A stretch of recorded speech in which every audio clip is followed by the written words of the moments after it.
আবার এলো সে। আমি বাড়িতে না থাকলে নাকি ওর আসবার সময় হয়। চাল দিতে এসেছিল। চাল? চালের বাহানা? গ্রামে তোমার কেউ নাই, শুধুই রূপেন আছে। লোকটা কি মালিক নাকি তোমার? ও আমাদের প্রতিবেশী, আমাদের দুঃসময় সাহায্য করে। ও প্রতিবেশী?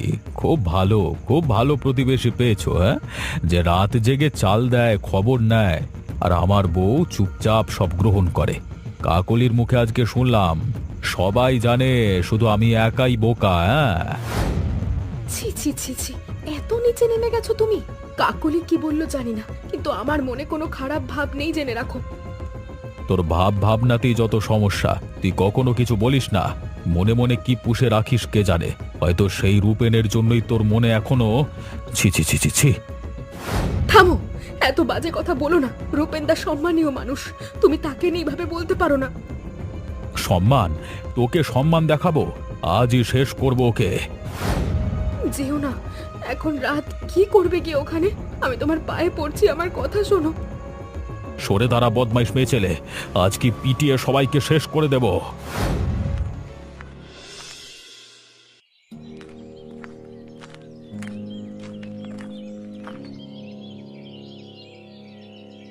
ওইটা, ওইটা কি? মা, মা ঝাড়ে এসো, দেখো রূপেন্দা। হায় হায় হায়।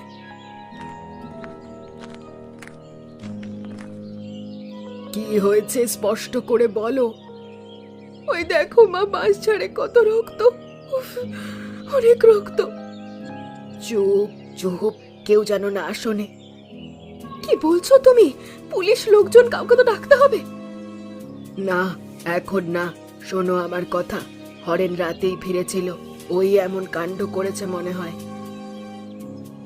ওই দেখো বাঁশ ঝাড়ে কি যেন হয়েছে। রূপেনের বাড়ি থেকে লোক আসছে কত।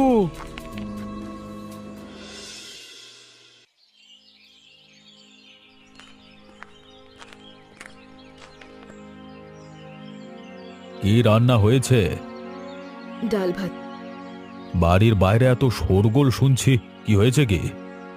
কেন তুমি জানো না? রূপেন্দা মারা গেছেন বাঁশ ঝাড়ে।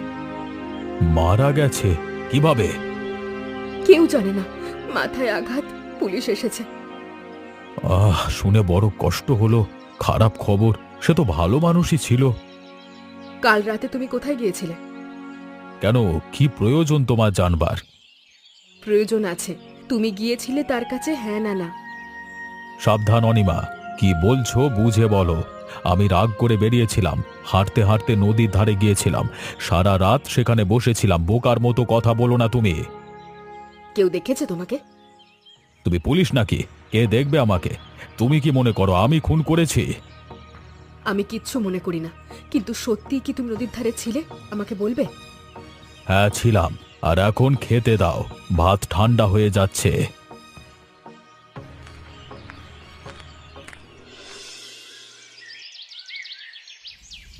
পুলিশ বাড়ি বাড়ি জিজ্ঞেস করছে, শিগগিরই এখানে আসবে। কি বলবি তাদের হরেন? কি বলবো আমরা? কি বলবে? সত্যি বলবে। আমি রাতে বেরিয়ে নদীর ধারে গিয়েছিলাম, সারা রাত সেখানে কাটিয়েছি। তুমি ঘুমিয়ে পড়েছিলে, কিছু দেখোনি, শোনোনি। কিন্তু আমি তো দেখেছি, তুই ফিরে এসেছিলি রক্তমাখা হয়ে। মা চুপ করো, তুমি কিছু দেখোনি, শোনোনি, বুঝেছো? যদি কখনো মুখ ফসকেও কিছু বলো না, তাহলে কিন্তু আমি ধরা পড়ব। আর আমি ধরা পড়লে এই সংসারের সব শেষ। করেছিস কি রে বাবা? একটা মানুষকে খুন করলি? দুর্ঘটনা মা, সে নিজে থেকে পড়ে গিয়েছিল, আমি শুধু ধাক্কা দিয়েছিলাম একটু। সে পিছলে পড়ে যায়, মাথা বাঁশের গুঁড়িতে লাগে। আমি ইচ্ছে করে তাকে মারিনি। কিন্তু লাশটা আমরা দুজনে মিলে ওই বাঁশঝাড়ের গভীরে ফেলেছি যে। নাম বলো না, ভুলে যাও, ভুলে যাও, সব ভুলে যাও। তুমি ঘুমিয়েছিলে, আমি নদীর ধারে ছিলাম, এটাই আমাদের সত্যি এখন। সাহস রাখো মা, সব ঠিক হয়ে যাবে, শুধু চুপ থাকতে হবে। চুপ চুপ।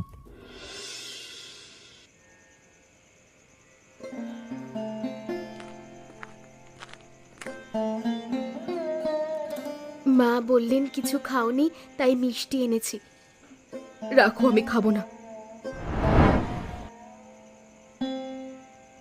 সবাই নানা কথা বলছে, তুই শুনছিস সব, তাই না? তারা বলছে রূপেনদা আমার কারণেই নাকি মারা গেছেন। আমি যদি ওকে বাড়িতে ঢুকতে না দিতাম, যদি কথা না বলতাম, তাহলে নাকি এতক্ষণে বেঁচে থাকতো। ওসব বেকারদের কথা শোনার দরকার নেই। তুই কিচ্ছু করিসনি। দোষ তো তোর নেই, দোষ তার যে রাগ নিয়ন্ত্রণ করতে পারে না। কিন্তু আমি জানি না কাকুলি, আমি সত্যি কিচ্ছু জানি না মানুষটা যে কি করেছে। আর মা, ওদের মধ্যেই আমি উত্তর খুঁজছি। আর মনে হচ্ছে আমি নিজেই হয়তো দোষী। শোন, তুই দোষী না। তুই শিকল পরা একটা পাখির মতো ছিলি এই বাড়িতে, এখনো আছিস। কিন্তু সত্যি যদি কিছু হয়ে থাকে, যদি হরেন্দাই করে, তাহলে তোকে চুপ করে থাকলে চলবে না। চুপ করে থাকাটাই তো আমার স্বভাব।